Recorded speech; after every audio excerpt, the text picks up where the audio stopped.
पिता धर्म पिता स्वर्ग पिता ही तपेर नंदना पितृ प्रीति चारि हाणे सब देवतार वंदना मु कहा को पूजा करे बा न करे कहा को माने बा न माने मु जते बेले जीवन रे गुरु ग्रहण करिसंती आ गुरु कहउचंती प्रथम बापा मां को तू मुंडिया मारिले प्रणाम कले तांकर इच्छा अधीन हेले तांकर आखियाग को रही रखी निजु को रखी सेही बळी चलिले जाइकि तोर जीवनटा धन्य हबो आ तोर जो पूजा तोर जो प्रणाम सेटा मो पाखरे ग्रहणीय हबो सेही पई दयाल ठाकुर कहउचंती पिता माता जा किछु सब हजम कर रे सेवार लागे থাকিবি কিন্তু অটুট হয়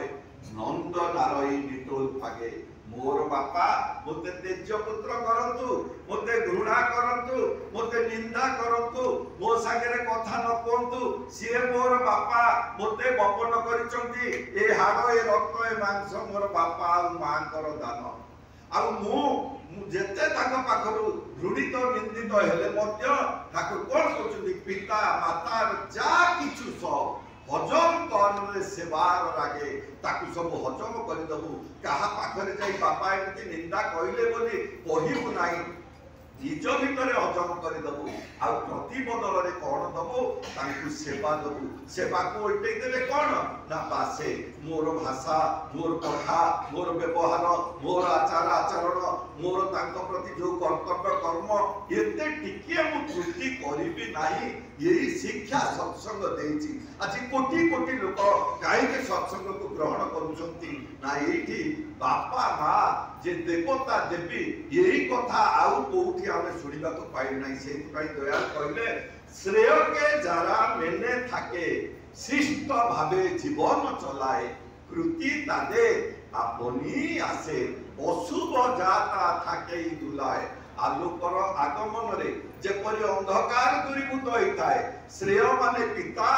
माता आ गुरु एई तीन जन को जे मानिकरी चले मथारे बहन करिकरी चले तांकु भल पाए तांकर कर्तव्य जा कर्तव्य कर्म ठीक भाव रे करे ताले कृति तादेर आपनी आसे जीवन रे कृतित्व तार आपे आपे आसी थाए निमंत्रण करिया को पड़े ना खोजिबा को पड़े ना अशुभ जाता थाके धुलाए ता जन्म जन्मांतर कलुष कालिमा सब दूरीभूत हो जाई थाए सेहि पई केते सुंदर भावरे अनुश्रुति ग्रंथ रे हजार हजार बाणी जहा तांकर श्रीमुखरु निश्चित होइछि से ताकु निजे पालन करी आम मानक पाखरे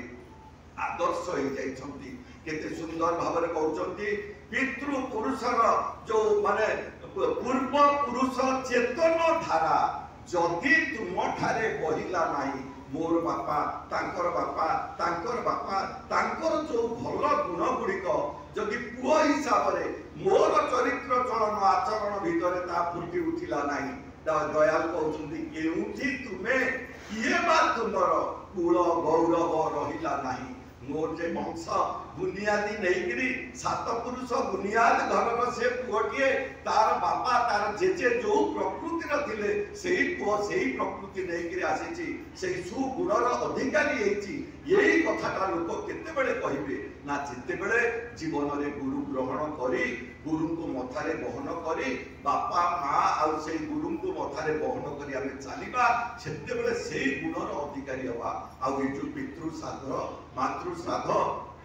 एको केबे भी हेलाए फेलाए दयाल कहउछंती जे कुल पुरुषर तर्पणाते हेलाए फेलाए करनाको देखो करे निष्ठा जोगे शिष्ट चलाए केमन थाको निष्ठार सहित जे बापांकर उद्देश्य रे मां को उद्देश्य रे एई जो कर्म करे श्रद्धार सहित तांको तृप्त करबा पाई जो भोज्य निवेदन करे से लोकर जीवन रे पेट केबे अपोषा रहिबो नाही ता जीवन रे दुर्भोग आसिले सुधा से ता कर बाट देइकरी चली जीवो ताको पथच्युत करि देई परिबो नाही तेनो आसंतु प्रभुଙ୍କ पाखरे प्रार्थना जणाए आज जो सत्संग जो निष्ठार सहित